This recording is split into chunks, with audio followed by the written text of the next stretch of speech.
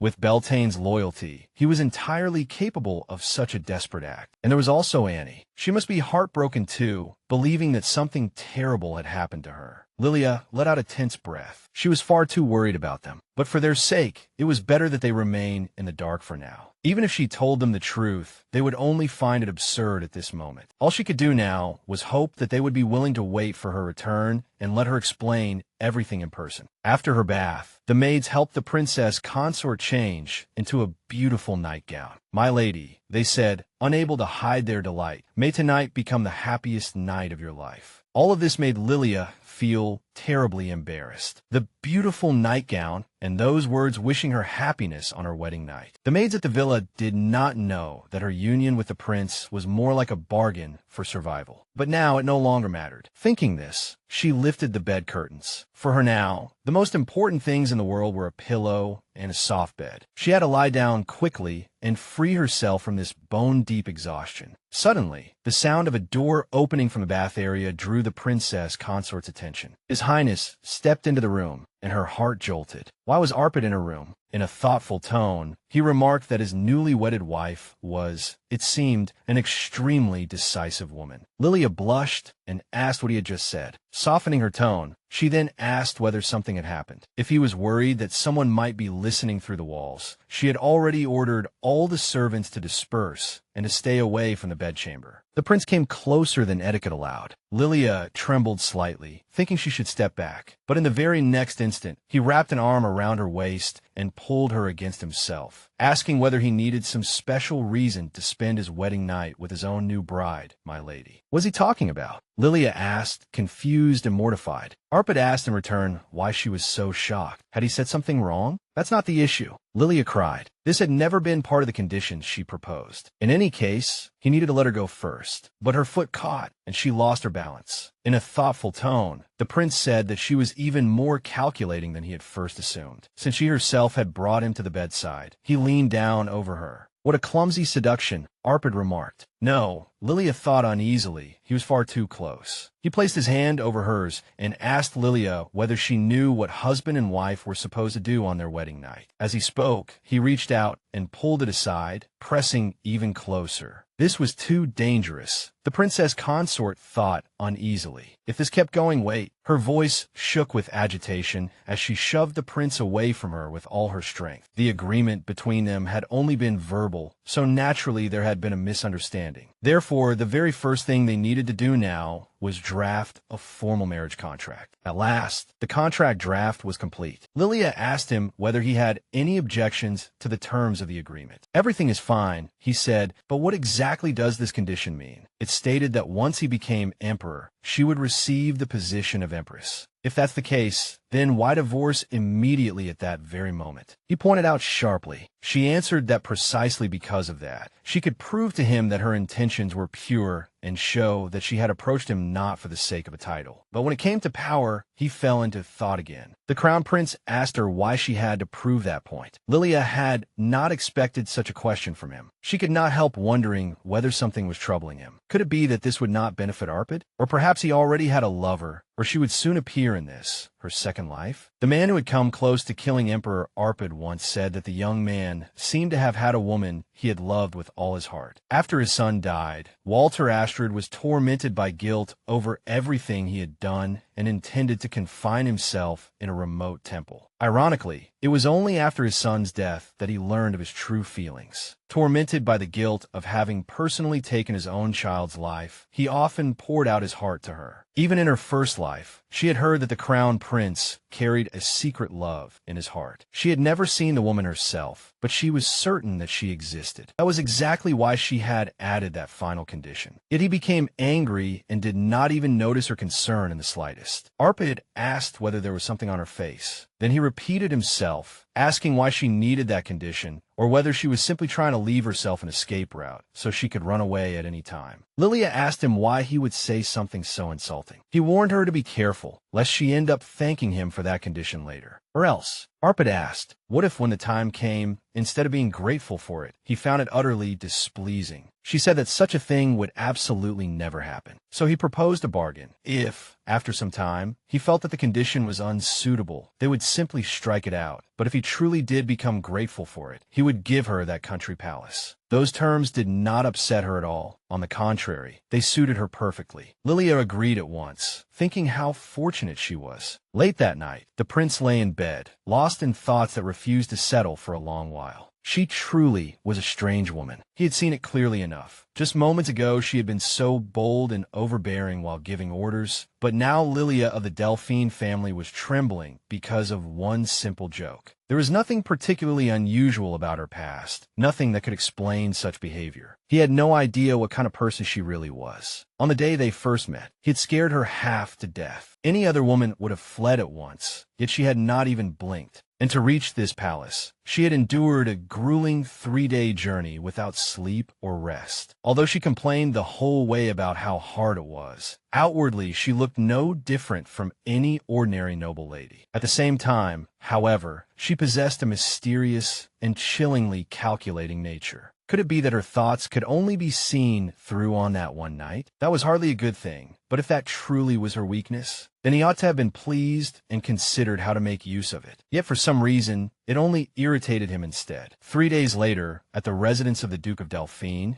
they were tormenting, or rather, venting their anger on that night. "Get up, you bastard," the Duke roared. When the man refused to obey, Ludwig bellowed savagely and ordered him to raise his head. "Is he deaf?" the Duke demanded furiously. "I told you to look at me." Beltane muttered something under his breath and looked up at his mistress's future husband with disgust. The contempt in his eyes only made Ludwig angrier. "What kind of insolent look is that?" he shouted. Ludwig poured all his rage out on him because it was his fault. He had failed to protect his bride, forcing him to endure humiliation now, and yet he still dared to hold his head so high. But just then, Evangeline interrupted him. He shouted at his sister not to bother him, saying he had no time for her. But then the young woman reported that news had arrived. Arpad was returning to the imperial capital, and he was with that woman. She had brought intelligence gathered by their mother's hounds, detailing the route they had taken and their current location. He snatched the paper from her hand and laughed, saying that apparently he had worried for nothing. He had never expected them to come back on their own. As he carefully examined the document, he said they had more than enough time to reach that place. One ugly sight, Eva thought. None of this had happened in the original story. Had the changes she made to the plot caused a butterfly effect? However, Mother has already summoned the Imperial Knights, Evangeline said. It's time to go. Bring Lilia back. Even if the story had changed, it would not affect her plans. She only needed to use this man as an ally, because in the end, everything would be under her control personally. The Duke shouted at the knights to move faster. The temple in the territory was already close at hand. He intended to intercept his abducted bride there. Everything was ready to bring Lilia back. At his side were the finest knights in the Empire, personally entrusted to him by the Queen. Just think of it, a mere collateral relative, and yet he was leading them. Ludwig felt as though he were the true heir to the throne. With support in his grasp and the guards under his command, he felt like the real crown prince. Ever since childhood, Ludwig had always suffered from an intense inferiority complex in Arpad's presence. In every respect, his place in the line of succession, his looks, his scholarly gifts, and even his military talent, his cousin surpassed him. Arpad's existence shattered Ludwig's self-esteem, fragile as a crystal tower. And now, at last, he had a perfectly legitimate reason. The bride had been abducted. Ludwig charged toward Arpad, driven only by blazing hatred and a bloodthirsty desire. As they crossed the middle of the fields, he spotted an ornate carriage ahead and asked what it was. He immediately ordered everyone to stop that carriage, convinced that the scoundrel and Lilia had to be riding in something so luxurious. Arpad, Ludwig thought furiously, you really are an arrogant bastard, to swagger openly across the plains without even trying to hide. Today, that carelessness would become your fatal wound, and when that happened, he would finally become Crown Prince. He yanked open the carriage door and called out loudly to Lilia, saying she had no idea how long he had been searching for them. But in the very next moment,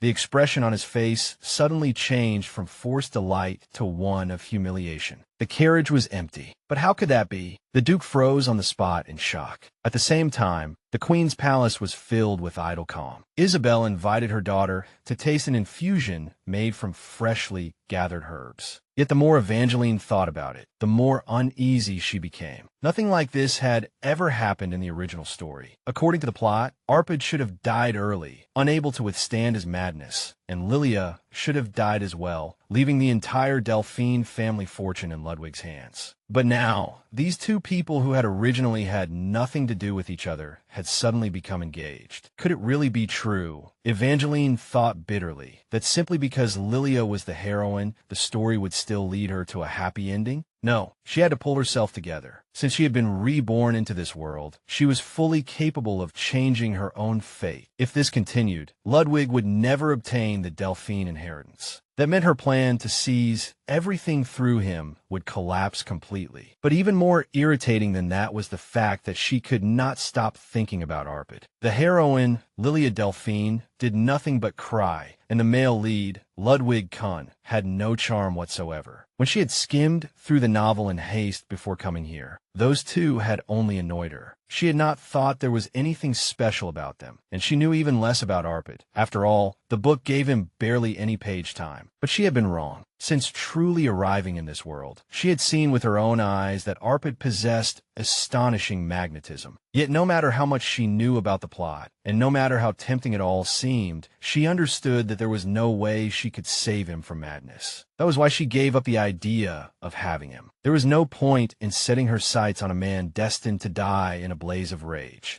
And yet her heart refused to settle for some reason. Evangeline could not believe that he would belong to someone else. "Stop it, Eva," the Queen said in a commanding voice. Evangeline came back to herself, nearly biting through her lip. Her mother gently continued speaking. The young woman asked whether everything would surely end well this time. "Why are you so uneasy?" she asked. In a soothing tone, Isabel said that everything was moving in the best possible direction. The abduction of the bride had given them an excellent opportunity to act. And thanks to the rumors they had spread, the reputation of that man and woman had now fallen to rock bottom. No one acknowledged them as husband and wife anymore. "My daughter," Queen Isabel said, and Eva heard her clearly. The Queen told her not to waste her thoughts on such trivial matters. She was destined to become the future empress, and her mother would do everything in her power to make her the true ruler of the empire, because she was her most precious treasure. "Yes, mother," Evangeline replied. She was so glad to possess all of this. How ridiculous. She had not even noticed that another person's soul had long since taken up residence within that precious treasure of hers. Though she did not trust her completely, she was still the queen, so there was no choice but to rely on her. "Your Majesty," an uneasy voice sounded. The newcomer reported that Crown Prince Arpad and Lady Lilia had arrived at the imperial palace. People were already whispering, were not this Crown Prince and that young lady the very pair who had vanished from the wedding a week ago? At the time, when the bride was abducted, everyone had said that His Highness had suddenly gone mad and acted in a fit of rage. Lilia let out a sigh. She had heard every word those gentlemen were saying, and thus understood just how quickly rumors spread. She thought that Arpad really did intend to enter the city through this gate, the Gate of Glory, the main entrance to the Imperial Palace. This was an entrance opened only to a very select few. Aside from the direct heir to the throne or a hero who had saved the Empire, no one had the right to pass through here. To demand that this gate be opened under such circumstances was sheer madness. The man addressed him in a trembling voice as Your Highness the Crown Prince. Fortunately, he recognized him. Arpad then told him to stop wasting words and ordered him to open the gate. "Where has Your Highness been all this time?" the guard asked, worried and nervous in the presence of so exalted a figure. "And who is this lady beside Your Highness?" the man asked. The Crown Prince wrapped an arm around his wife's waist and told him not to force him to repeat himself. Arpad asked how much longer he intended to block the Crown Prince and his wife from passing through. "Well, are you happy now?" he asked. "Of course I am," Lilia replied. He had acted even more decisively than she expected, but the result had far exceeded her hopes. To announce to everyone that they had become husband and wife, this was practically a true ceremonial procession. Lilia asked how much longer they were going to ride like this. Surely no one in the palace kept riding all the way to the entrance. Arpad cheerfully replied that of course they had to let everyone see her, just as she had wanted. Besides, was that not the reason she had never let him set her down? How shrewd, she thought. Just then, not far away, she saw a figure standing behind a pillar. Looking more closely, she recognized Evangeline. The memory of her third death came rushing back, and Lilia could not help wondering why she was here. They had not seen each other for a long time, and it made her uneasy. Or was it simply that she still could not escape the shadow cast by that snarling face she had seen before dying? In her past life, she must have believed that this time she could escape her grasp. But at that moment, Arpad called Lilia's name. "Are you all right?" he asked thoughtfully, noticing that her whole body was trembling. Startled by his words, Lilia shivered. He raised a hand and touched her forehead, finding no fever. He had never seen her face so pale, and so Arpad seemed to pull her even closer into his arms. He was worried about her, she thought, and in a trembling voice, she said she was fine and told him not to worry. They had already come this far. She could not show weakness now. "No," Arpad said, "you're definitely unwell." Lilia was about to deny it, but the Crown Prince beat her to it and lifted her straight into his arms. "What are you doing?" she cried out in alarm, because the situation had completely slipped beyond her control. Arpad said that his bride was too delicate, and he was worried that continuing on horseback would be bad for her. Why was he suddenly being so gentle? She thought awkwardly. And why did he have to say something so unbearably sugary? But in the next second, everything became clear. When the eyes of the two hostile young women met, she instantly understood. He had noticed Evangeline's gaze, so he was doing this on purpose.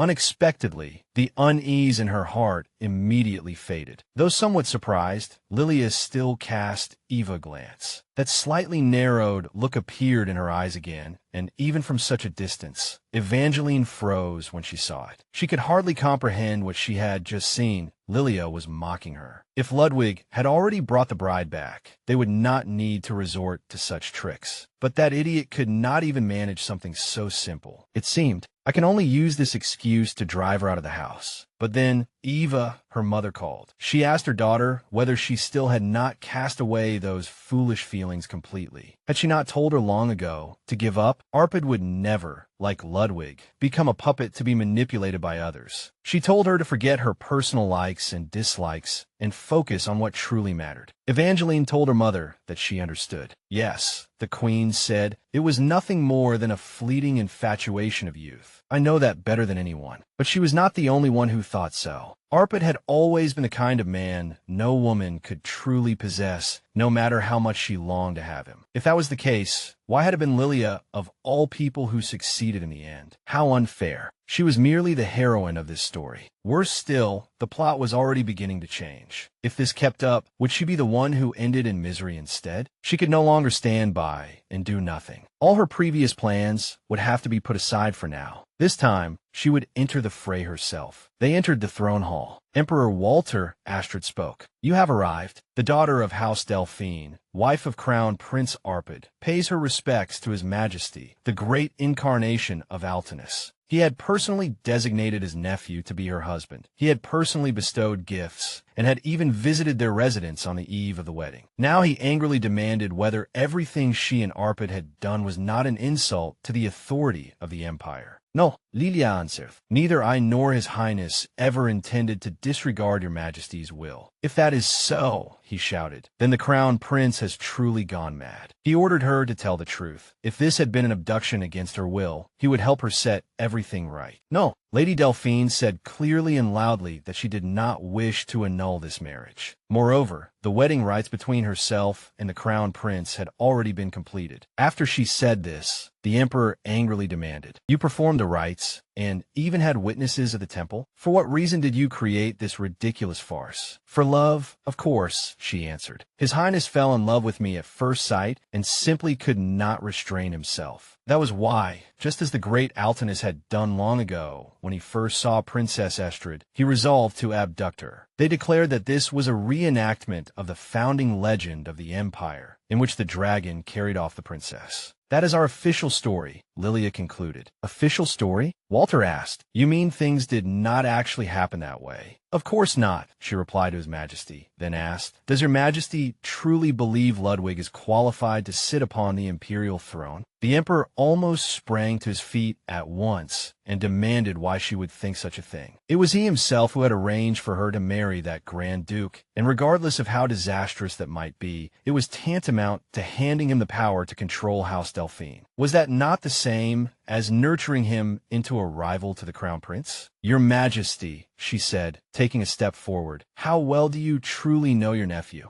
Walter Astrid asked whether she dared to claim that the Emperor could not discern a person's true nature. She was not close to His Majesty, and therefore had no standing to judge other matters. But when it came to Ludwig, she knew more than enough. So she declared with utmost certainty that he was absolutely not a man worthy of wearing the crown. The Emperor told her to explain herself in greater detail. Certainly, the princess replied. From the perspective of someone who had observed him closely for a long time, she could say with complete confidence, his mind was far too narrow to rule over his subjects. Deep within his soul also burned an intense jealousy toward His Highness the Crown Prince. Furthermore, his grossly swollen ambition was supported by no talent whatsoever. She knew very well that a man like that could never achieve his aims. She asked permission to give an example. Once, there had been a problem in the administration of the Delphine territory. The estate's steward embezzled part of the funds, causing the dam to fall into disrepair. Yet the following year, Ludwig reinstated that same man. Later, a new candidate opposed raising taxes, while the former steward sided with Ludwig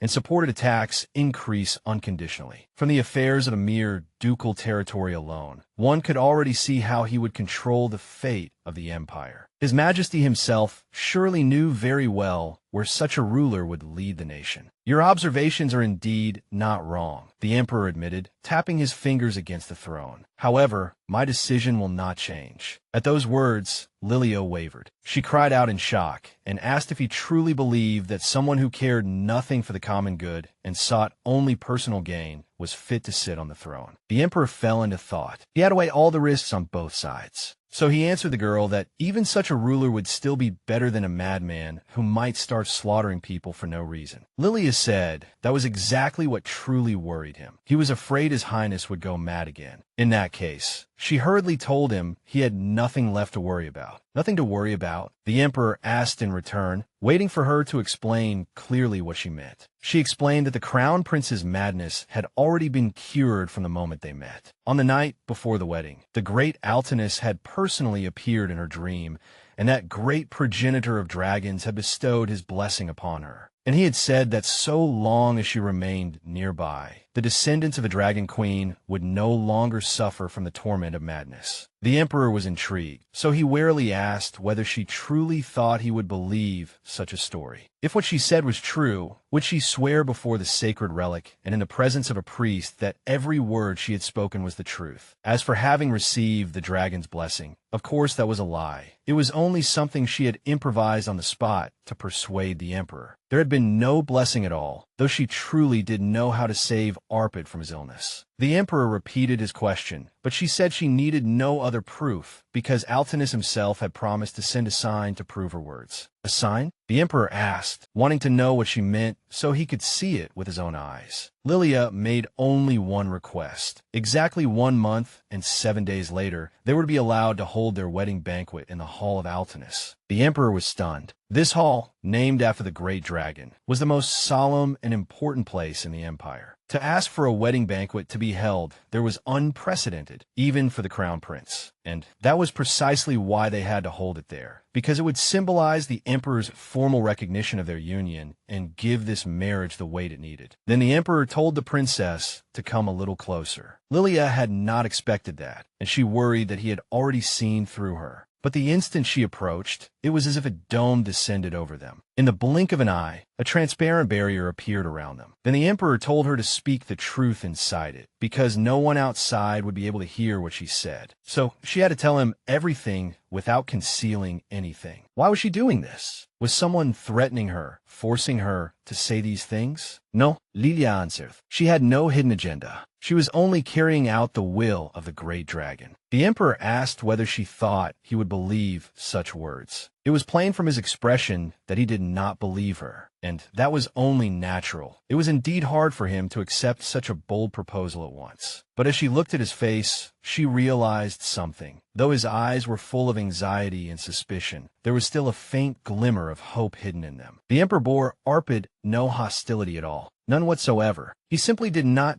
dare hand the throne to him, because he feared his illness, feared that one fatal mistake would destroy the entire nation. And then she remembered the bitterness and regret she had seen in her previous life. If a father's love still remained his heart. Then, Your Majesty, Lilia asked him, you love your son more than anything else in this world, do you not? Startled, the emperor asked what she was trying to say, and Lilia said that she knew he had always wanted, from the bottom of his heart, to save him. So she begged him to give her just one chance, and she would prove that his son could be cured. His Majesty hesitated. Perhaps he remembered the final plea of his dying wife. She had begged Walter to save him. She had not wanted their son to follow the same tragic fate she had suffered, and had desperately implored him to save the child no matter what. When it was all over, Lilia let out a long breath, thinking that this audience had finally ended. More importantly, she had obtained his consent. And the most crucial part of it all was this. The emperor had called her Arpad's wife for the first time. She had thought persuading him would be far more difficult, but fortunately everything had gone smoothly. If she could continue changing her fate step by step. But just then, she heard someone calling her name. He had finally found her. Ludwig called out joyfully as he walked toward her. She could hardly imagine how worried he had been just now. It was time to go home. Come, he called, come here. Of all people, he was the very last person she wanted to see. What was she supposed to do? Her whole body seemed numb. Stay away from me. Monster! She ought to have screamed it at the top of her lungs, but she could not force out a single sound. The moment she saw his face, those memories rose before her eyes. Let's go, he said. The carriage is already waiting outside. But at that moment, the prince abruptly blocked his hand. From this moment on, the crown prince said he wanted Ludwig to keep his distance from her, because he was now speaking to his own wife. Arpad, his cousin, shouted angrily, as if he had never expected him to dare appear here. Nonsense. Ludwig Roaret. Lilia Delphine was his wife. He had abducted his wife, and his Majesty would surely punish him severely. My wife. Arpad flew into a rage, suddenly clamping down on his wrist and demanding harshly to know exactly where he saw his own wife. The moment the crown prince let go of his cousin, Ludwig immediately let out a hysterical scream from the pain in his arm. Arpad asked this scum whether he felt no shame trying to use the emperor's name to snatch away another man's wife. While the man was still groaning in pain, Arpad moved around to Lilia's side, wrapped an arm around her waist, and told her to answer him. He even asked his wife whether he should go ahead and break the man's legs as well. Lilia was dumbfounded. Ludwig groaned out her name, while the girl timidly said there was no need. After all, this was the throne hall, and His Majesty would not simply ignore such a thing. The Grand Duke shouted indignantly that no one would tolerate behavior this lawless. What exactly was he talking about? Arpad cut him off, pulling Lilia into his arms as he explained that His Majesty had already permitted them to hold their wedding banquet in the Hall of Altiness. Ludwig felt a chill run down his spine. If his wife had no objection, the Crown Prince added, he could even send him an invitation. Ludwig simply could not believe what he was hearing was real. He repeated in near collapse. His Majesty could never have done such a thing. The newlyweds left him behind, but a moment later Evangeline ran up and called out to Arpad. She timidly admitted that she had heard everything and asked if what he had said was true. What was wrong with her? Lilia wondered. This was the first time she had ever seen such an expression on Evangeline's face. Of course, she might simply have been shocked, but if that were the case, would that not work to Lilia's advantage? Her goal had always been Ludwig. Lilia recognized that look. It was an expression where disbelief and anger were intertwined with an almost painful shred of desperate hope. Her eyes had always been fixed on the seat of the Empress. That was the only thing she had ever truly desired. But now, her eyes were shining with that exact same light. Wait, could it be that Evangeline truly loved Arpad? She guessed. In her previous life, in utter despair,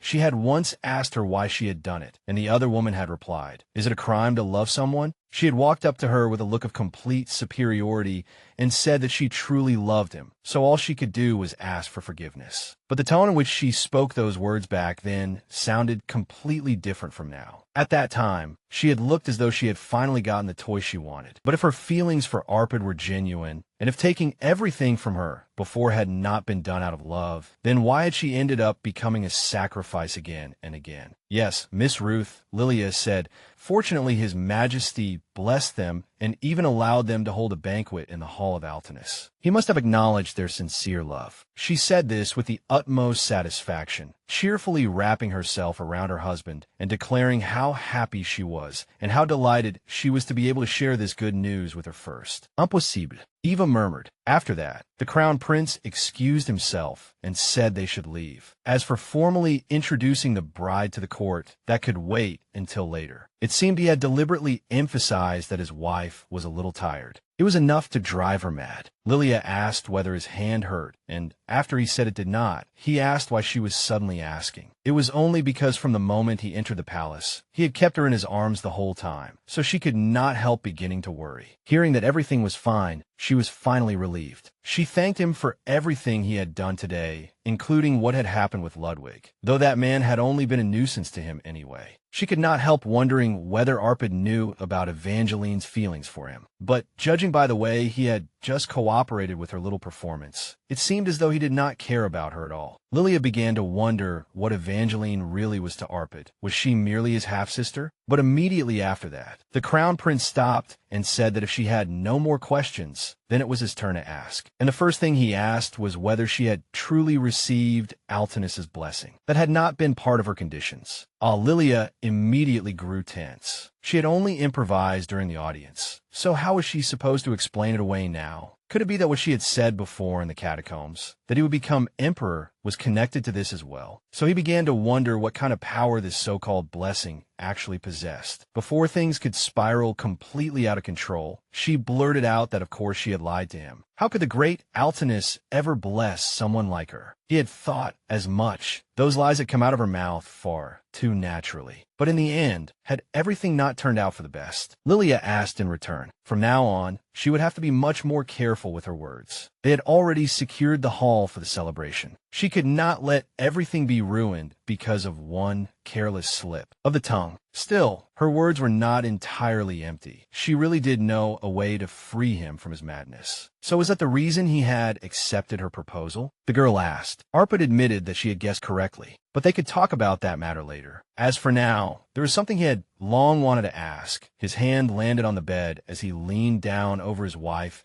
and asked what exactly that fragrance coming from her was. What fragrance? Lilia asked in surprise. What is it? The prince said. He had smelled nearly every fragrance in the empire, but But this scent, was the first of its kind he had ever encountered. The problem was that it stirred some strange desire inside him. The Crown Prince frankly admitted that he even had the urge to eat her. Naturally, Lilia was bewildered by those words, and she suspected this might be another sign that his illness was about to flare up again. She could not imagine what on earth she was supposed to smell like, but she could not let herself be swept away by his charms so easily. She had to pull herself together, and after carefully choosing her words, she said that his tastes were certainly unique. She knew he was sick, but she had not expected him to have a taste for cannibalism too. He said he had no such inclination, which made her breathe a little easier. After all, he was destined to become emperor and to win the love of the people. It seemed that everything had already been resolved. The only problem was that it was impossible to predict when his madness might flare up again. But then he asked, did this so-called love have to come only from his subjects? She did not quite understand what he meant. She thought that if he ruled the empire wisely, he would naturally also earn the trust and admiration of other nations. But that was clearly not what he meant. He seemed to be reminding her she had forgotten the love of the one closest to him. He pushed her down onto the bed and leaned over her, reminding her that he was not only the crown prince, but also her husband. Therefore, he could not be denied his own wife's love. He waited for her answer and asked by what means she intended to prove her loyalty and love for her husband. What was he plotting now? Her mind went blank, and she asked in return whether that was not already obvious. Had they not always been regarded as a model couple? And for that very reason, they could not appear too distant. I see, Arpad said thoughtfully. Then if what she said was true, from now on she ought to tell him only the truth. His breath brushed lightly past her ear. He told her to answer him. Her promise to cure his madness and Altanus's blessing. Were those two things truly unrelated? Only then did she finally understand what he was trying to do. He wanted to pry out her secret, suspected that she was hiding something, and was even using his looks as a weapon. She had nearly been bewitched by his charm, and was about to blurt out that the two had nothing to do with each other. But on second thought, no, she absolutely could not forget that the man standing before her was the crown prince. Had she not already said it? That had only been a lie she made up to gain the emperor's recognition. Being granted permission to use the Hall of Altanus was itself already a symbol of recognition, but she had also promised to show a sign from Altanus. So how exactly did she intend to fulfill that promise? He asked. That is a secret. So he asked again whether there was anything about her that was not a secret. To be honest, Lilia replied with a touch of playful sweetness. That too was part of her great secret. A woman with too many secrets was not his type. Oh, Lilia said, then it seems she would just have to try harder next time. Even so, she could not admit that she had already lived one life, died a miserable death, and returned to the past. But if she were to throw his own words back at him, did not a husband also have the duty to trust his wife? Trust? Arpad replied, and his thoughts drifted back to his conversation with the emperor.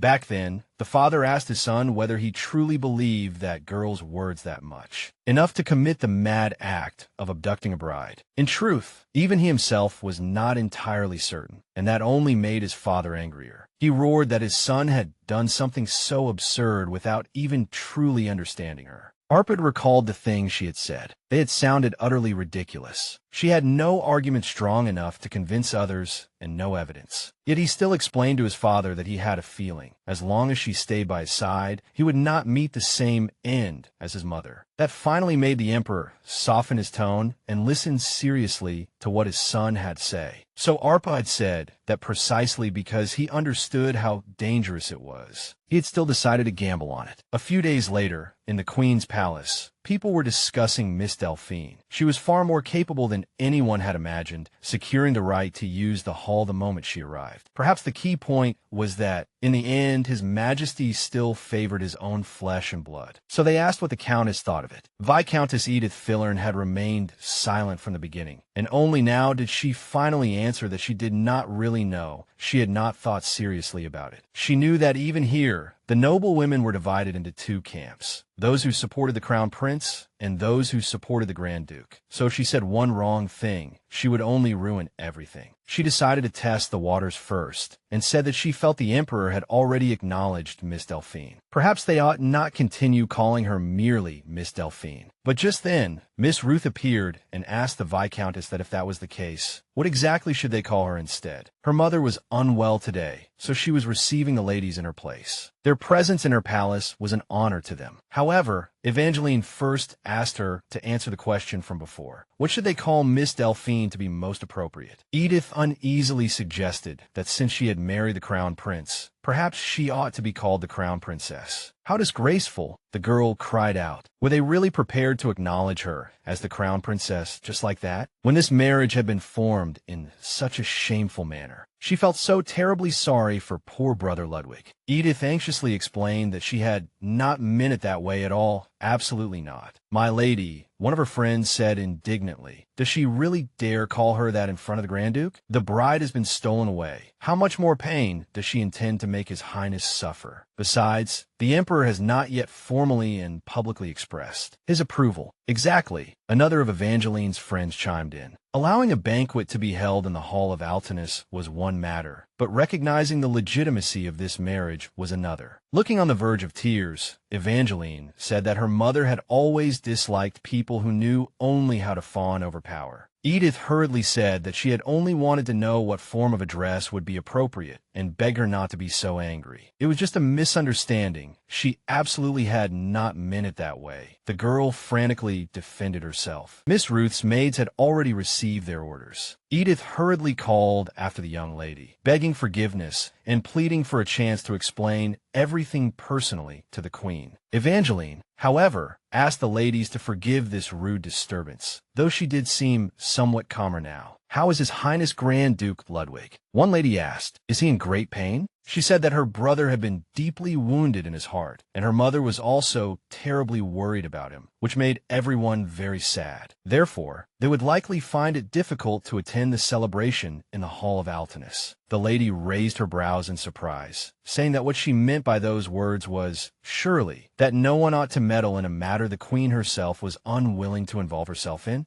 In high society, what lady would dare attend such an event? So Evangeline believed there was no need to explain any further. They all understood now. The man reported to His Highness that, following his previous instructions, he had already studied the latest trade trends and prepared the necessary materials. The man continued his report, but Crown Prince Arpad was thinking about something else that was troubling him. She was far too mysterious. The way she spoke was practically as if she were toying with whoever talked to her. It irritated him that she always hid behind jokes and refused to reveal even a drop of truth. The man said that so long as His Highness was willing to offer his opinion. But for some reason, Arpad did not even feel the urge to drive her away. In a low voice, he said that everything was too strange. The aide-de-camp was stunned by his master's reply. So Yurkin asked His Highness what exactly had struck him as strange. Arpad did not know either. The adjutant knew only one thing. While he had been thinking about that odd matter, his report had clearly gone in one ear and out the other. Say that again, the prince asked with a sigh. Yurkin said that in that case, he wanted to begin with what was probably worrying him the most. Following orders, he had already arranged for loyal people to be assigned to Miss Delphine so that every move she made would be reported at once. However, Arpad continued. Hearing her called Miss Delphine grated on his ears, so from now on he was to address her as the Crown Princess. But the adjutant replied that His Majesty the Emperor had not yet issued an edict formally investing her as Crown Princess, so it was still too early to call her that officially. And besides, he wanted to ask, what if he had abducted her not because of orders, but because it was love at first sight? Let's say that's true, Arpad answered. In that case, the time has come, Yurkin said, requesting that his resignation be accepted. If he had truly fallen in love with her, then he had most likely gone completely insane. Therefore, he would have no choice but to leave and seek another post. At that moment, his forgiveness burned to ashes before his eyes, and he could not help crying out, demanding to know what in the world he was doing. The prince said that in any case, an hour later he would just write a new one. That is to say, the adjutant admitted His Highness really did know him too well. That young lady must have used magic. Otherwise, he could not explain why the Emperor had allowed the ceremony to be held in the Hall of Altinus.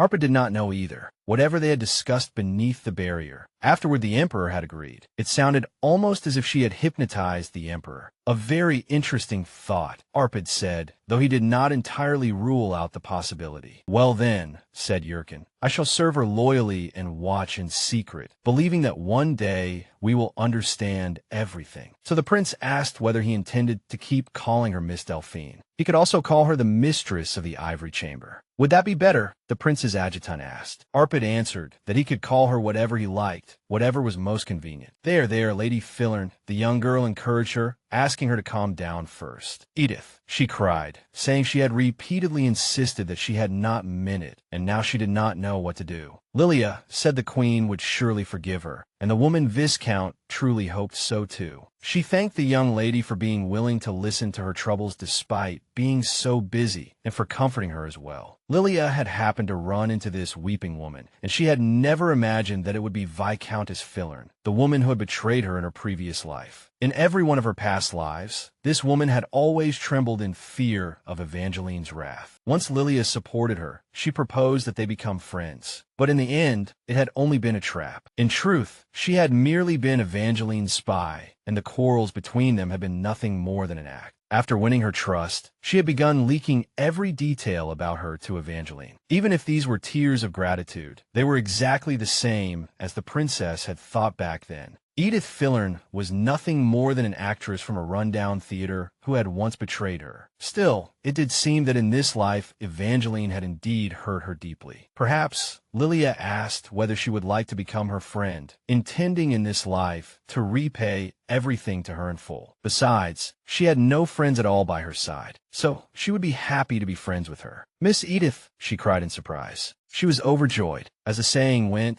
keep your friends close and your enemies closer. In the ivory bedroom, Lilia said to His Highness that she had a question. What question? Arpad asked. So the young girl asked him whether he had really found out that she liked intelligent men who wore glasses. What nonsense are you talking this time? The Crown Prince asked. He had been the one in such a hurry to summon her. Yet there he sat with water in his mouth like a model. And besides, a dragon's eyesight did not deteriorate. So why was he wearing glasses at all? Arpad asked whether she thought he had dressed himself up and put on glasses specifically for her. It was only because he made such frequent use of his own charm. That was his answer. The princess asked what book he was holding. The History of the Empire. Arpad had just turned to his favorite passage and asked whether she wanted to read it. He handed the book over, and in it the dragon wrote, "Oh, my bride, my beautiful flower, when I saw you, I understood that only she could fill the hollow within his soul." The dragon could not resist the blazing desire to possess her. That was what the book said. After reading the passage, she snapped the book shut and said she had no idea he was so romantic, able to lose himself in prose like this. Still, dragon blood did run in his veins. So Lilia decided to continue. When she finally raised her eyes to the Crown Prince, she met his gaze and was startled to think, how long had he been looking at her so intently? His Highness said that he had liked those lines since he was young. Usually boys liked battle scenes when they were children, Lilia pointed out, then asked why he had favored this passage in particular. He had simply always dreamed that such a person would appear in his own life, someone who could fill the emptiness inside him, a beautiful woman who could save him from the onset of madness. Arpad asked whether, if she were suddenly to appear by his side, he would recognize her the way Altinous had. And how beautiful would she be? The prince asked, lifting his eyes from the book to look at his wife. What if she appeared too late? What if after years of painful waiting, I had begun to hate her? Such thoughts had indeed crossed his mind before. But now, he felt they would meet very soon. No, more likely, they had already met. Lilia shrank back a little, thinking that he spoke as if he already knew everything. Had Arpad already guessed? Guessed that she was the bride capable of calming a dragon's madness. Though it sounded like a worn-out cliché, that was the story of this world itself. In this world, when dragons abducted princesses, there were usually only two reasons. Either the dragon had been captivated by the maiden's beauty and wanted to make her his wife, or intended to devour such precious prey. But in the end, both reasons stem from the same thing, the dragon's bride. The bride could strengthen the beast's power, fortify its flesh and blood, and make it stronger, as though she were originally a part of the dragon itself that had been torn away. Every dragon possessed its own bride in its own way. Some took her as a lifelong mate, while others swallowed her to absorb her power. The methods differed, but the possessiveness was always maddeningly intense. Altinus had never given up his obsession with obtaining Estrid, even when the entire kingdom stood against him, ultimately provoking a war that lasted for decades. That princess had been so important to him that he had even been willing to burn the whole world for her. And all of it had been because she was his bride. She had only learned this in her third life. In that life, she had been falsely accused of treason and sentenced to death, after which she became an experimental subject in the hands of the master of the magic tower. Arpad had been sent there as well, becoming a victim of Ludwig's sinister schemes. They had wanted to suppress the madness within the prince, and Arpad had been the primary focus of their research. But naturally she too had become experimental material that could be sacrificed at will. She had nearly died dozens of times, and from the third time onward, her mind had gradually begun to break, until at last the master of the magic tower, Gasper, uncovered the truth. Arpad had never attacked her because there was something special about her. See for yourself. He does not even attempt to hurt her. It is all because she is the very part he so desperately needs. After hearing that, she began to look at the Crown Prince differently. He no longer seemed like a terrifying monster to her, even though by then he had completely become one. Yet there was still something extremely strange in all this. Arpad was a half-blood, incomplete, which meant his instincts should have driven him to devour her. But until the very end, he had never touched her. Still, that no longer mattered. Because of this, she finally understood why the princesses of legend had been able to survive at the sight of dragons. He needed to study her more deeply. "Then what should I call you now?" he asked before saying, "Dragon's Bride. No title could suit you better." 6 months later, she was executed, and her third life came to an abrupt end. Because she remembered all of this, the very first thing she had done in this life was seek out Arpad, because she knew she could use this life as a bargaining chip. After all, in her previous life, he had never attacked her. But if she became too useful, she might instead fall into danger within the hour. What was more, she herself had been the one to bring up the idea of the Dragon's Bride in the first place. But Lilia did not know what to do in a situation like this. "Listen," Lilia thought. "No, you need to calm down. He may not have seen through everything yet. And besides, under the current circumstances, she addressed him as Mr. Arpad. Estrid, she had no intention of running away like this. She decided she would no longer call him Your Highness." The prince asked, "That's great." Lilia replied. Arpad asked what she was doing. She said she had thought he was having another episode, but fortunately that was not the case. "Then what would you do?" he asked. But because he did not finish his thought, Lilia asked what exactly he meant. "If the person you had desperately waited for finally appeared before you, would you fall in love with them, or would you hate them for the pain you suffered while waiting?"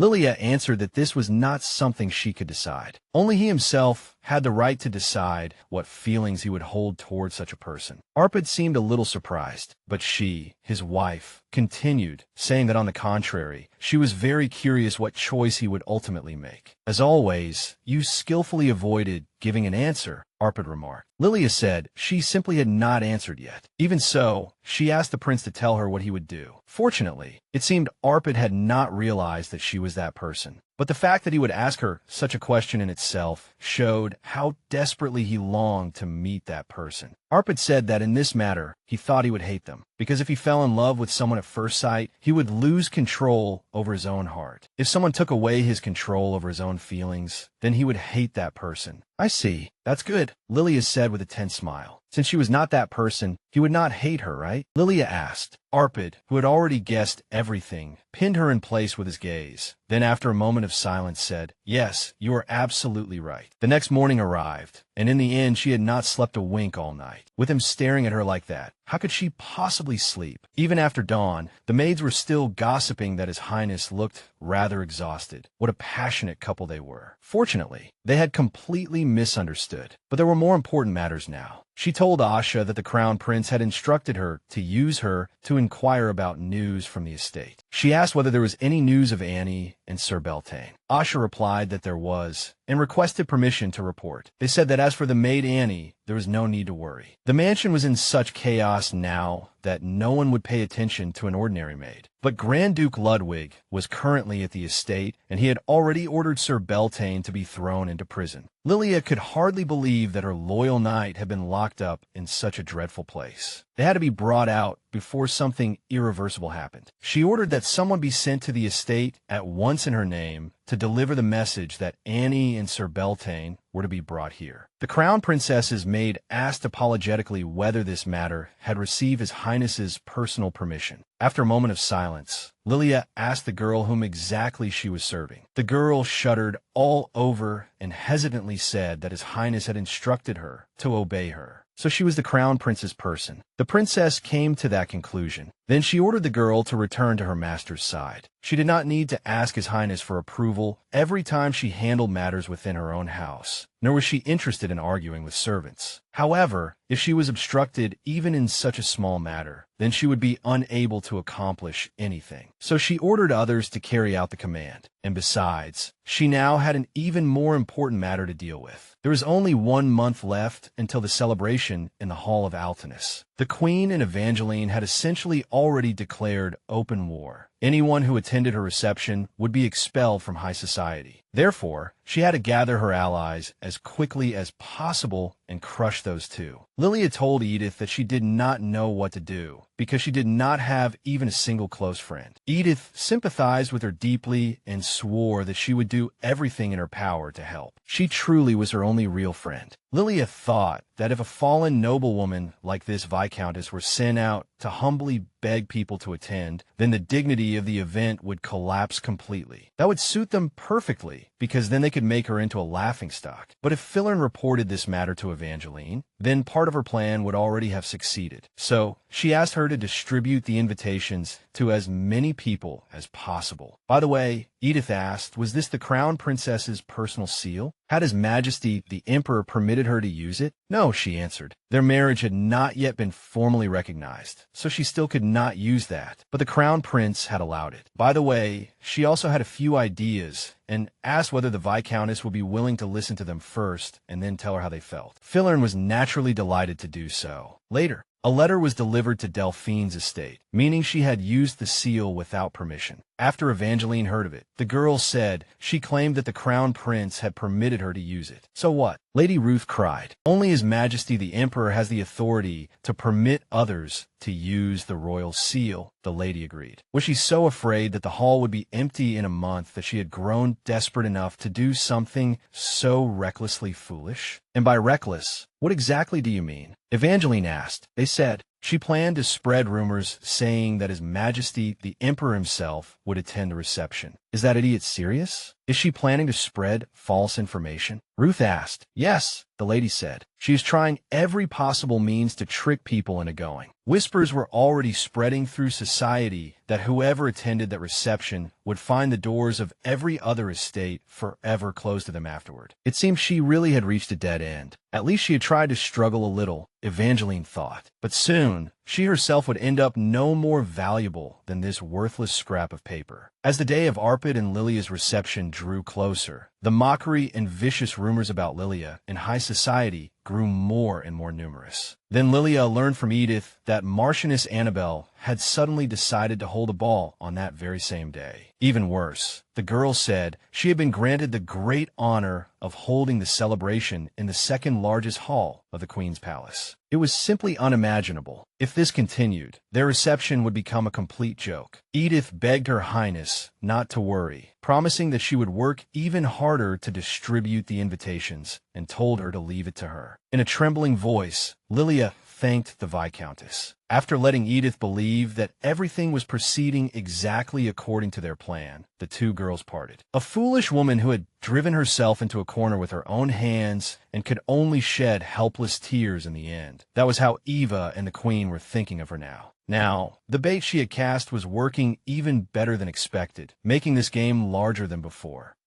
She was already beginning to look forward to it. But soon the maids came to report that Annie and Beltane, whom she had ordered brought over, had not been released. The girls desperately begged the Crown Princess for forgiveness, asking her to pardon them for failing to carry out the order. However, this was exactly what Lilia had expected. As long as Ludwig remained seated in her estate, freely toying with the mistress of the house, the stewards would never obey her commands. For the moment, she could do nothing about Ludwig, but she absolutely could not allow the servants to be so insolent. It really had been the right decision to drive Asha away. Still, before she straightened things out here, she first had to settle matters at Delphine's estate. She was the sole heir of this family. Under any circumstances, the servants had to obey her. Following another's lead was absolutely unacceptable. In order to prevent rumors from spreading, she had to strike first. She told the maids that she needed to change clothes and then go see His Highness. As evening approached, the prince's adjutant came to speak with His Highness. He asked whether everything was truly to be left as it was. Arpad stopped thinking and felt that there was no need for him to interfere. But Miss Delphine had openly driven away his person and shown clear disobedience. Yurkin said he wanted to ask how he was supposed to trust such a woman. But on the contrary, that only made the prince trust her more. If she could not distinguish between those worth drawing in and those who should be cast out,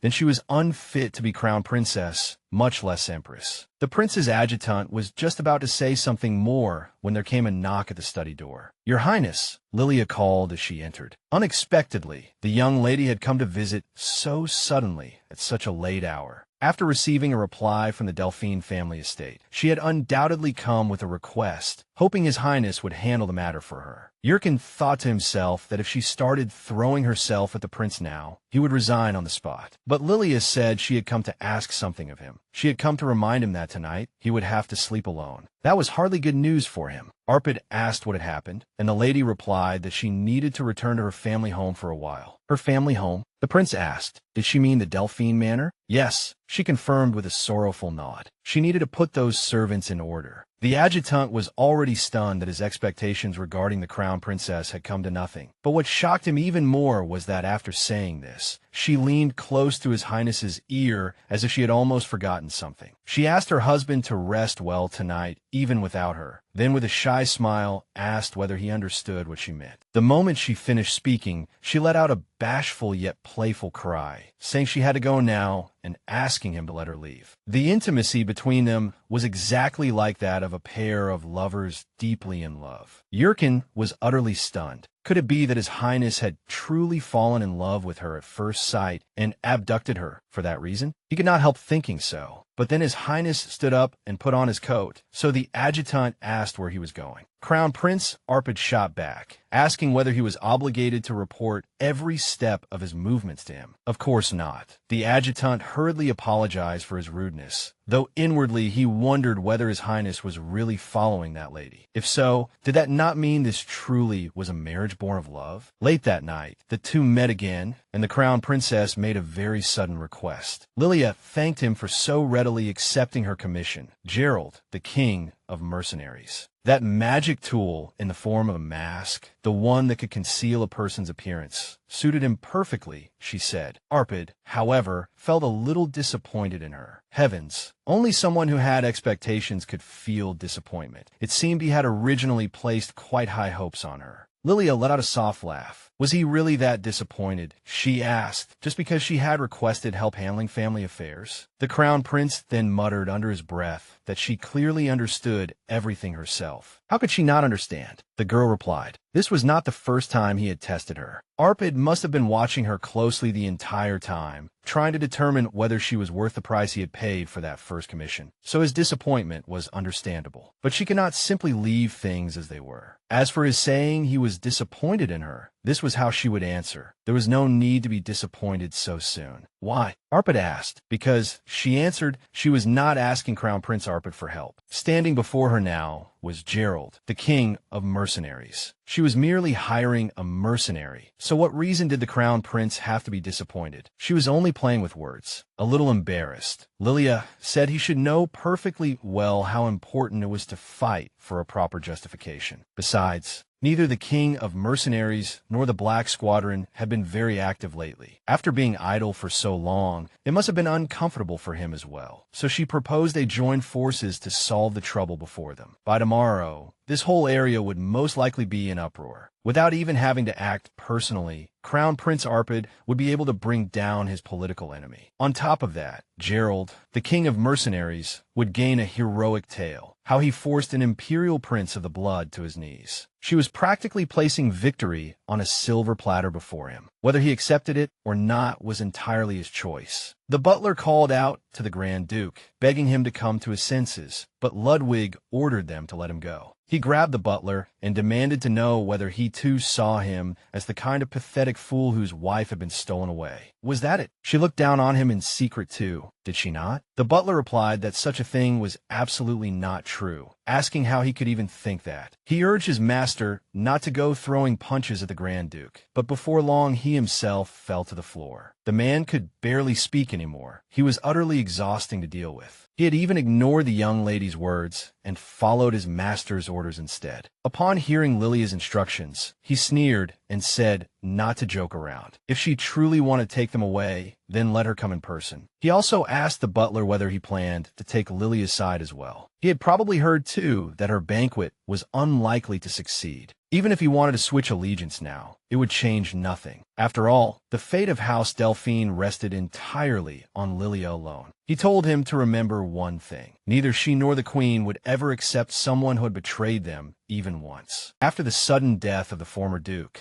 this butler had been able to secure his current position entirely thanks to Lady Evangeline. Those two had turned a blind eye to the things he had been doing within the estate, so now he had nowhere left to run. Butler, a servant, cried, but he spoke over her, demanding to know why she was making such a racket, what had happened, and why she was shouting. Lady Lilia has arrived, she announced timidly. The butler instantly sucked in a shocked breath. What? He cried out in astonishment. My lady, he said, asking how she had come here, and telling her that the Grand Duke was currently in his own room. The Crown Princess asked him why he thought she had come to see Ludwig. The man countered by asking whether she should not be apologizing to him. Me? Lilia asked in surprise. Apologize to him? Of course. A delicate young lady like her could never have resisted, naturally, and she ought to consider the Grand Duke's feelings as well. His fiancée had been stolen away in front of everyone. For a man, there could be nothing more terrible than that. Surely she could at least imagine how humiliating it was. The Grand Duke had been drowning his sorrows in drink all this time just to endure that humiliation. Therefore, apologizing to him was only fair. Lilia was shocked and furious, and coldly ordered him to kneel. The butler could not understand what he had done wrong, and asked why she was doing this. The valiant mercenary knights forcibly pressed the old man down to his knees. My lady, he cried, what is the meaning of this? You have everything wrong, foreman, Lilia said. To begin with, you can start by correcting how you address me. She is not merely Lady Lilia, Lilia explained. She is the crown princess of this empire. The butler immediately shrank in terror. Foreman hastily corrected himself from Lady Lilia to Your Highness, saying he had only been concerned for the Grand Duke's safety. Lilia ordered that he be dragged away and locked up, and also commanded the mercenaries she had hired to assist in taking control of the manor. The subdued servants cried out to their mistress that they were guilty of nothing, and that it was the cook who had spoken ill of her. As expected, Foreman, who had already gone over to Evangeline and Ludwig's side, was hardly likely to be innocent. Though she had anticipated this, she still could not believe that more than half the servants had defected. She ordered the mercenaries to take them all away and lock them in the dungeon. Just then, someone called out, Your Highness the Crown Princess. It was dear Annie. The girl asked whether everything was all right. She had known all along that Lilia would return. There is no need for that. We are not in that sort of relationship. As long as you are safe, that is enough for me, the Crown Princess said. No, Anya Plave. Precisely because we are close, we should be all the more mindful of proper etiquette. And Annie added that Sir Beltane had been gravely injured. The Grand Duke had kept him imprisoned and cruelly beaten him. Her anger toward that man had already gone beyond all limits. Lilia clenched her fists and stopped Annie. She ordered Annie to take her at once to the place where Sir Beltane was being held, and the mercenaries went with them. The two girls quickly hurried down to find their companion. Lilia called out to the knight, but Sir Beltane only said he was relieved that she was safe and happy that he could see her again. That cannot be. Lilia cried out. Things were even worse than she had imagined. She had never expected the injuries to be this severe. Anxiously, she asked Sir Beltane whether he could still move on his own. The man replied that he was fine, but in the next second he let out a groan of pain. The Crown Princess immediately told him to stop moving. Judging by his injuries, they had to be treated at once, or he might die. That would not do. She said she would go call a doctor immediately. Take Sir Beltane to a healer at once, and have emergency treatment performed first, she ordered. Arpad was already nearing his limit. After all the servants around the Crown Prince and Crown Princess had scattered, Arpad told Lilia to listen to him for a moment. He asked if she was all right. Lilia, too, was desperately holding herself back. Fury was boiling within her. "Did you know about this?" she asked. "Know about what?" the Crown Prince replied in confusion. Startled by his reaction, she asked why he had not told her that Sir Beltane was injured so badly. "He was still alive, and I only report the most important matters," the king of mercenaries explained. She had indeed asked him to confirm Sir Beltane's condition, and had also asked for reliable intelligence. And he had in fact told her that Beltane was alive. Arpad said he would say this only once, and for the last time. Asking her own husband to look after her lover's safety was going too far. "I already told you, he is not my lover," Lilia reminded him. For him to say such a thing was merely an insult to Sir Beltane's honor. The jealous dragon said nothing, but that silence hung heavily between them. And yet, in the end, he still boldly said it. For someone who kept denying it, she had rushed in her knight's arms far too quickly just now. She kept insisting he meant nothing to her, but it was hardly convincing. His distrust made her both sad and furious. Angrily, she said he could think whatever he liked, but if anything happened to Sir Beltane because of this misunderstanding, she would never forgive him. When they left the dungeon, the Grand Duke came running toward them with delight all over his face. "Lilia," he shouted, "I knew you would come back." But the servants stopped the Grand Duke. "Please come to your senses," they urged him. "Lady Lilia is driving them all out right now." So there were still rats here after all, the Crown Princess thought. Even at a time like this, they still dared to send word. "By the way," he asked Lilia, "have you always been this beautiful?" Good heavens. Annie was indignant. He was far too drunk. "Stop talking nonsense and get out," she ordered. "Get out," the Duke asked. "Get out where?" "This is our home, after all." "This is not your home," Lilia explained. "This is my home, and you are no longer qualified to remain here." She had become the wife of His Highness the Crown Prince, so now they were strangers. She had intended to say that, but changed her words at the last moment. "No, now I have become your daughter-in-law." Ludwig stammered and told her not to make him laugh. "Damn it," the Duke shouted in despair and rage. "She is mine." He lunged at the Crown Princess. Annie immediately threw herself in front of Lilia. Arpad stepped forward and blocked the crazed man.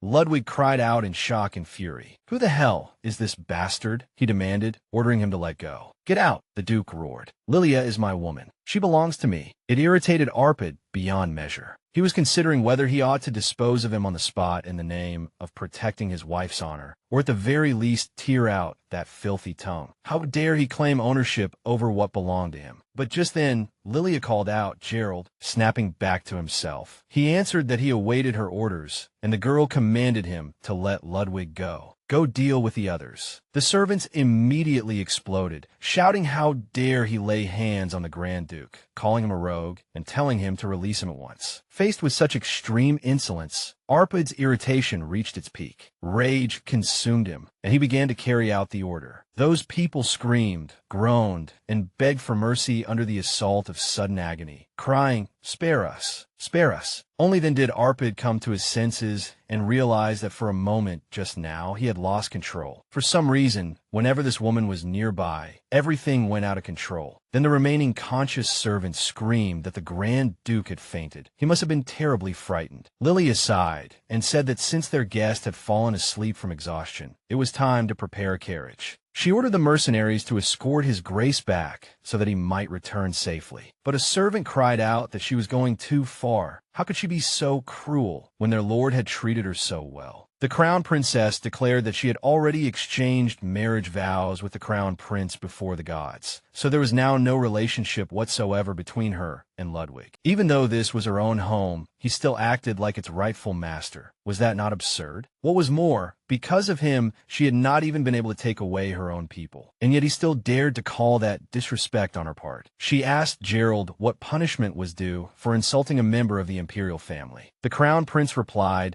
that the punishment was beheading, since this man had dared to offend Her Highness the Crown Princess with his words. Taking that tongue of his would only be fair. Lilia told Gerald to drag him away. This was not a suitable place for bloodshed. Your Highness the Crown Princess, the servant wailed, begging for mercy while struggling frantically to escape the restraint. The Crown Princess coldly ordered that this noisy fellow be silenced. As you command, Gerald replied. Even at the final moment before punishment, this cry is still of no value whatsoever to the Grand Duke. Very well, Lilia replied with suppressed anger. He could shout however he pleased. After all, this would be the last sound that venomous tongue of his would ever make. There was nothing but chill in her voice. The man begged her forgiveness and pleaded with her not to cut out his tongue. The Crown Princess asked why he thought she was going to cut out his tongue. She had no need to use such a method to make him keep silent. With the help of a magic item, the Delphine family's heirloom, she would place a curse on his tongue. If he dared utter even a single word about what happened today, the curse would immediately steal his voice. The man screamed for her to stop and begged for mercy, but it was all useless. Those beautiful eyes were full of disappointment. After the punishment was completed, they returned to Delphine Manor. He will not die, the Crown Princess said. She ordered them to send him to a doctor immediately, then used him as an example and asked whether anyone else still wanted to insult her, or whether anyone still wished to disobey her orders. She commanded them to answer, but no one volunteered. Lilia thought that she had to restore order in the estate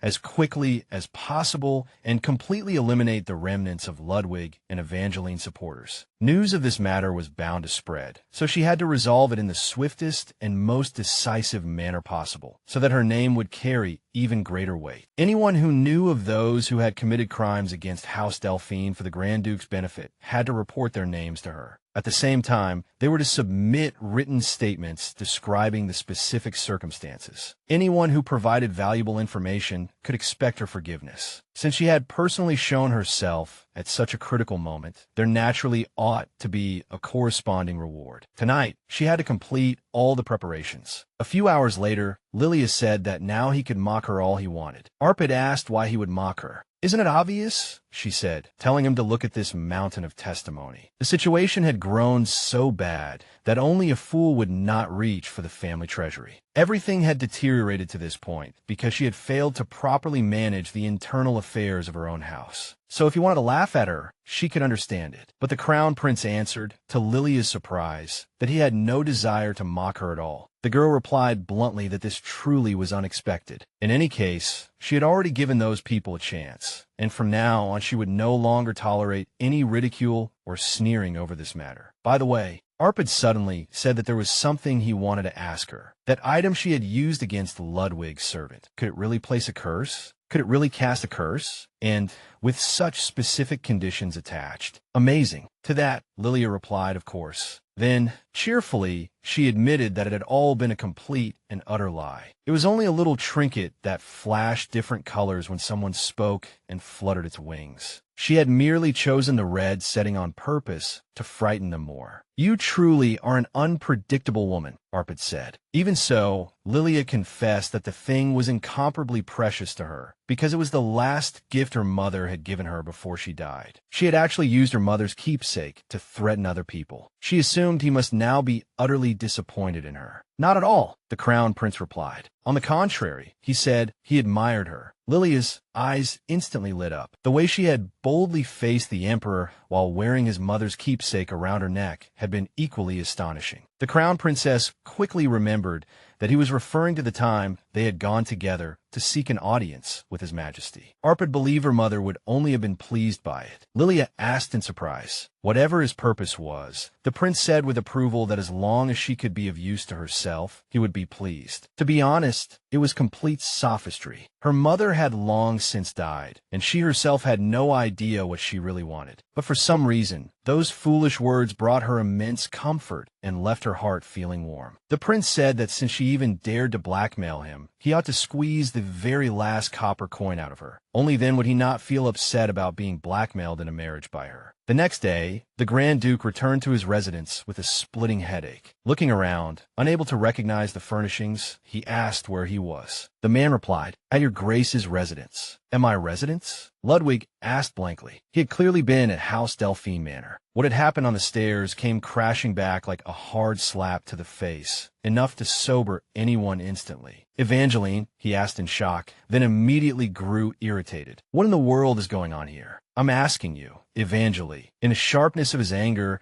he did not even realize what exactly he had done. What did I do? Ludwig asked in confusion as he got out of bed. After the uproar at House Delphine, Ludwig had screamed for Lilia, begging her to come back to his side. Ignoring the servants' attempts to restrain him, he had shouted at them to let him go, yelling that this was his home and that Lilia was his woman. After hearing Evangeline's account and recalling the disgraceful scene he had made while drunk, Ludwig felt utterly miserable. At that moment, the woman impatiently asked whether he remembered now what he had done. No, the man cried in terror. That can't be possible. Those were just drunken ravings. It was a dream, right? No, all of it was real, Evangeline explained. The Grand Duke had stubbornly refused to leave his former fiancée's home. Then, still wearing his nightclothes, he had stood there in a drunken stupor, shouting her name. It was utterly humiliating. Rumors of his indecent behavior had already spread throughout the entire imperial capital. No, he screamed, begging Eva to save him. If His Majesty and the Queen found out, he was finished. Evangeline thought sadly. She had begun comparing the two of them more and more often. That was precisely why the fact that Lilia was now with Arpad felt even more revolting. He surely would never have allowed himself to do something so vile. Ludwig had only ever been a member of a collateral branch, and even his claim to the throne was rather questionable. Now these disgraceful rumors had broken out as well. She had even considered abandoning him altogether, but in the end she changed her mind. No, he was the male lead of this story. She could not simply throw him away. While she was wondering whether she might be able to take the place of the male and female leads, Ludwig kept wailing and pleading with Evangeline, even shoving his hand in her skirt and wiping his nose on the hem of it. Still sniffling and begging her to save him, he continued crying and carrying on. Eva instantly let out a girlish scream and demanded to know what he thought he was doing. The butler tried to understand what this all meant, and the man replied that these were the belongings His Grace had left behind at House Delphine. Now that the engagement had been broken off, Her Highness the Crown Princess had graciously ordered that these items be returned to their owner. Stop, Evangeline thought. The residence was also full of her belongings. Could it really be that Lilia, theft of the private property of the Delphine family, and unlawful occupation of land? Those were both excellent grounds for a lawsuit. On top of that, she had returned everything exactly as it was. A person like that must never become emperor. And now he was finished. At present, that was exactly what everyone was thinking. Then Arpad asked her whether she was unhappy. What are you talking about? Lilia asked. Thanks to this matter, her image as a capable heir had been completely secured. The heir who had eliminated her enemies. But the prince said, even so, in the end, she would still be seen as merely a piece on his chessboard, even though this had been entirely her own plan. So she certainly had the right to be angry. No, Lilia answered rapidly, because this will only benefit me. Benefit you? Arpad asked. For the time being, she still had to remain hidden in his shadow. And besides, whether people liked it or not, in another month they would no longer be able to ignore the truth. But why does no one know this was my plan? Lilia asked, then added. He knew the truth, and for her, that was already more than enough. A few days later, Viscountess Edith came to the Crown Prince's palace and told her that Miss Evangeline was heartbroken. She had even burst into tears at the Queen's salon, and everyone deeply sympathized with her. According to Filern, a reception had been held at the Imperial Palace a few days earlier. There, Evangeline had played the victim, acting as though she had been betrayed by Lilia after trusting her so deeply. Lilia thought that it seemed she really had succeeded in stirring up the pity of the other noblewomen, though in truth, that blow had clearly knocked Evangeline off balance. Oh, right, that so-called enemy's girlfriend, she suddenly said. She's heartbroken too now, isn't she? Wasn't she His Highness's only friend? How could she hide something so important from her? It seemed that Evangeline had severely scolded her, blaming her for failing to uncover what had happened. At House Delphine, there was nothing I could do either, the Crown Princess said. It was a sudden order from His Highness. I see, Edith replied thoughtfully. So that means Your Highness must take responsibility for all of this now. Take responsibility? Lilia asked nervously. Yes, exactly. Alade cried out. While there's still time, Edith said, you should personally propose a reconciliation with Miss Evangeline. What? The princess asked in shock. Miss Ruth VI says that perhaps reconciliation is not quite the right word here, since your highness was the one who caused things to turn out this way in the first place. She firmly insisted that Lilia ought to go and apologize. Apologize, is it? Lilia said with a strained laugh. She could no longer endure it, and when her patience finally snapped,